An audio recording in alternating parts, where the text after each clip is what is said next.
Ya, saya lanjutkan kembali ya. Jadi tadi dalam proses ya. Kalau tadi itu adalah individual level, sekarang saya akan bahas mengenai group levelnya. Dalam group level itu ada komunikasi. Ya, mungkin kalian tahu lah ya untuk mencegah adanya kesalahan-kesalahan atau miscommunication, komunikasi tersebut harus dilaksanakan secara terbuka. Lalu ada leadership. Leadership ya pasti tahu juga lah ya kepemimpinan. Bagaimana cara seorang pemimpin dapat mengarahkan timnya dia agar timnya itu mengerti apa yang dimaksud dan dituju oleh perusahaan. Selanjutnya ada power and politics. Di situ adalah bagaimana seorang karyawan dengan posisinya yang strategis gitu ya dapat mempunyai keputusan yang keputusan tersebut pastinya akan berpengaruh terhadap organisasi tersebut ya. Lalu ada conflict and negotiation, cara berpendapat dan juga cara menyelesaikan masalah ya. Lalu setelah ada input, ada prosesnya, pasti ada yang dinamakan sebagai outcome-nya.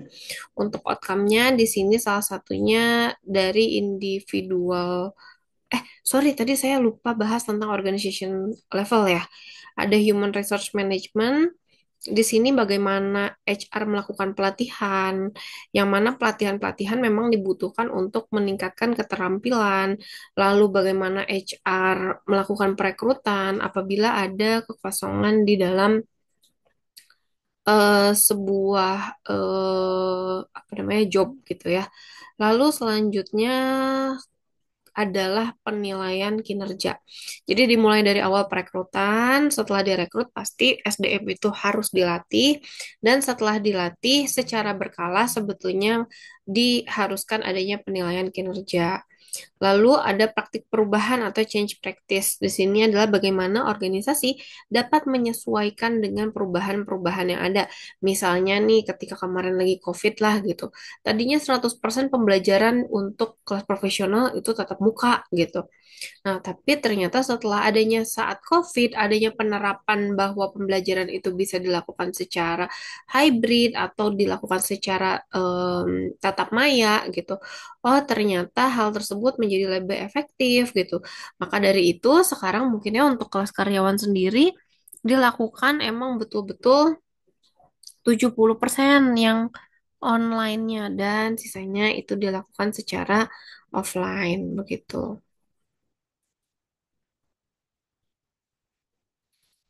Nah, lalu ada outcome. Apa ini outcome? Untuk outcome itu adalah hasil dari semua proses yang telah terjadi di organisasi tadi.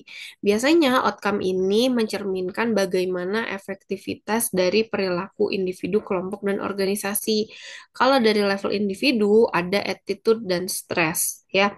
Jadi yang awalnya inputnya itu adalah diversity, personality, sama value, terus bagaimana seseorang tersebut mengelola emosinya, mempunyai motivasi, mempunyai persepsi, dan bagaimana caranya mereka mengambil sebuah keputusan, itu akan menghasilkan yang namanya tadi attitude and stress, lalu task performance, lalu perilaku kewargaan atau citizenship behavior, dan terakhir adalah withdrawal behavior. Itu adalah perilaku menarik diri ya. Menarik diri itu biasanya dicerminkan dalam absensi yang tinggi misalnya, atau dia itu sudah berniat sebetulnya untuk keluar dari pekerjaannya. Ada juga kan ya karyawan-karyawan yang dia itu sebetulnya memilih untuk dipecat dibandingkan dengan mengundurkan diri. Karena kalau dipecat itu berarti karyawan tersebut memiliki pesangon gitu. Kalau misalnya mengundurkan diri kan nggak dapat pesangonnya gitu. Jadi dia tuh sengaja misalnya, datang terlambat deh, aku nggak usah untuk mencapai KPI deh gitu, biar nanti dipecat dan akhirnya mendapatkan pesangon gitu. Lalu untuk grup kelompoknya tadi eh, pembentukan kelompok itu adalah inputnya. Lalu untuk prosesnya itu adalah bagaimana cara mereka berkomunikasi, terus leadership yang ada di dalamnya, power and politik, dan juga konflik dan bagaimana cara mereka menegosiasikan. Ya, nanti outcome-nya itu ada dua. Yang pertama adalah group cohesion atau disebut juga sebagai gimana ya? Bagaimana tim tersebut mampu untuk solid, mampu untuk jump in lebih apa ya, lebih em, pokoknya lebih solid lah gitu ya untuk menyelesaikan misalnya proyeknya mereka gitu. Lalu yang kedua yaitu adalah group functioning. Di situ adalah bagaimana sebuah grup tersebut dapat bekerja sama dengan baik antar bagiannya agar tujuannya pasti mencapai yang namanya efisiensi. Kalau dari organisasi tadi, bagaimana strukturnya, culture-nya, lalu prosesnya yaitu ada HR dan juga change practice. Nanti outcome yang diharapkan yaitu adalah productivity dan juga bagaimana perusahaan tersebut dapat survive atau tetap berlangsung selama adanya perubahan-perubahan mampu beradaptasi begitu. Contohnya mungkin perubahan sekarang ya di era digital. Nah, selanjutnya yaitu adalah tiga level organisasi behavior nih. Balik lagi sama ya, ada di level individu, grup, sama organisasi. Kalau untuk aspek yang termasuk di dalamnya, yang pertama mereka harus mengerti dulu nih, apa sih organization behavior ini gitu. Contohnya adalah bagaimana seorang HR memahami karakter, nilai, dan juga perbedaan setiap individunya.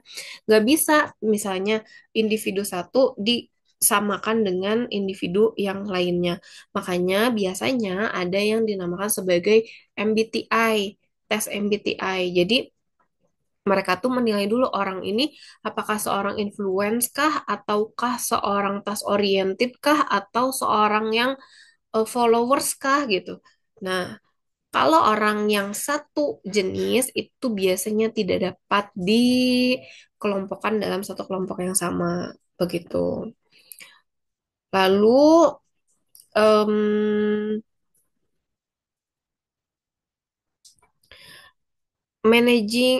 individual attitude and behavior nih di sini ya.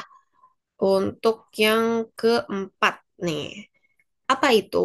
Itu adalah contohnya bagaimana sikap seseorang memandang positif dan juga negatif ya.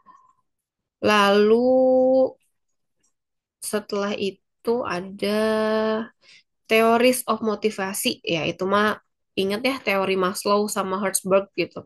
Jadi bagaimana si manajer itu mengakui adanya kelebihan dari sisi si staffnya gitu. Jadi ketika staffnya sudah mencapai KPI-nya atau misalkan mencapai apa yang seharusnya dilakukan, jangan lupa nih seorang manajer itu harus memberikan penghargaan dan juga pengakuan untuk memotivasi kayak gitu. Lalu selanjutnya ada designing a motivation department ya. Contohnya adalah bagaimana kantor menciptakan lingkungan kerja yang mendorong semangat. Misalnya, ada apa ya? Kalau di kantor Google deh gitu ya, ada satu ruangan tertentu yang mereka itu untuk tempat istirahatnya pakai beanbag misalnya. Terus udah gitu, kantornya wangi, kantornya ada ruang laktasinya. Nah, hal-hal yang seperti itu ya. Lalu managing stress and emotion. Bagaimana perusahaan mengelola stres dan juga suasana hati agar tetap produktif ya. Jadi misalnya ada session sharing session gitu. Terus di level kelompok sekarang. Di level kelompok itu salah satunya ada komunikasi, bagaimana proses penyampaian dan pertukaran komunikasi gitu ya. Managing group and team. Jadi seorang leader itu harus menetapkan peran dan juga target yang jelas bagi setiap anggota di dalam tim atau anggota di dalam proyek tersebut. Lalu ada conflict and negotiation. Ini biasanya dilakukan apabila ada dua departemen atau dua kelompok yang saling berselisih. Misalnya, ada kelompok atau departemen pemasaran yang ingin menaikkan budget pemasaran, tapi departemen keuangan nggak mau gitu. Terus decision making, terus ada leading people with organization, ya kayak gaya kepemimpinan lah gitu ya. Ada juga power and politics tadi udah dibahas. Selanjutnya adalah organizational culture, itu juga sudah dibahas ya. Jadi selanjutnya ada the layers of OB nih.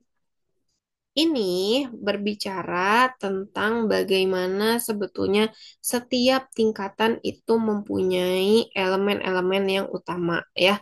Hampir sama sebetulnya kayak yang tadi, tapi kata kuncinya di sini itu adalah ini nih. Individu itu pasti dapat em, upcoming gitu apabila mereka mempunyai self motivasi yang bagus gitu. Dan begitu pula bagi organisasi dan juga grup ya. Lalu selanjutnya yang akan kita pelajari yaitu adalah struktur organisasi. Nah, struktur organisasi ini fungsinya biar tahu nih mana aja yang orang-orang punya kendali dan bagaimana ketika perusahaan ingin membuat keputusan juga siapa yang bertanggung jawab ya. Struktur organisasi itu ada dua jenis, ada yang vertikal sama yang horizontal. Untuk yang horizontal itu lebih datar. Jadi, organisasi dengan struktur ini memiliki beberapa manajer dengan banyak karyawan. Jadi, manajernya mah cuma beberapa gitu. Nah, biasanya mereka mengizinkan karyawan untuk membuat keputusan tanpa harus adanya persetujuan manajer, karena masing-masing dari karyawan tersebut memiliki job description yang sudah jelas terlebih dahulu, ya. Biasanya mereka itu memberikan otonomi kepada karyawan dan seringkali membantu karyawan merasa lebih diberdayakan. Pasti ya ketika kita itu lebih dipercaya untuk mengambil keputusan, pasti kita merasa oh iya kita tuh dipercaya sama perusahaan nih karena kita mampu gitu.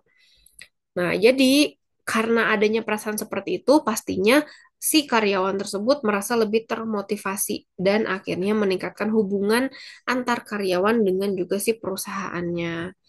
Nah, struktur organisasi horizontal ini biasanya em, lebih santai dan juga lebih mendukung adanya kolaborasi karena antar individu, antar departemen mereka harus secara kolaboratif melakukan sebuah proyek gitu. Lalu ada yang vertikal tadi. Kalau yang vertikal itu bedanya dia itu lebih top down, kayak piramida gitu. Jadi hierarkinya panjang banget gitu ya. Nah, organisasi ini memiliki peran yang jelas dengan tingkat kepemimpinan tertinggi di atas dan diikuti oleh manajemen, middle management, dan kemudian karyawan-karyawan gitu. Nah, pengambilan keputusan seringkali bekerja dari atas ke bawah, tetapi persetujuan kerja akan bekerja dari bawah ke atas. Struktur organisasi vertikal menentukan rantai komando yang jelas. Jadi enaknya kita tahu nih, nggak usah ngambil keputusan karena yang akan ngambil keputusan itu adalah supervisor kita misalnya. Nah, manajer tingkat tertinggi membuat keputusan tentang penjualan, pemasaran, layanan pelanggan, dan standar lainnya juga mengomunikasikan kepada manajer menengah. Nanti manajer menengah yang akan menugaskan menugaskan pekerjaan-pekerjaan kepada si karyawannya.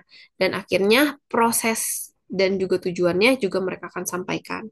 Lalu setelah karyawan menyelesaikan pekerjaan dan pekerjaan melewati manajemen menengah dan nanti manajemen atas itu untuk persetujuannya gitu.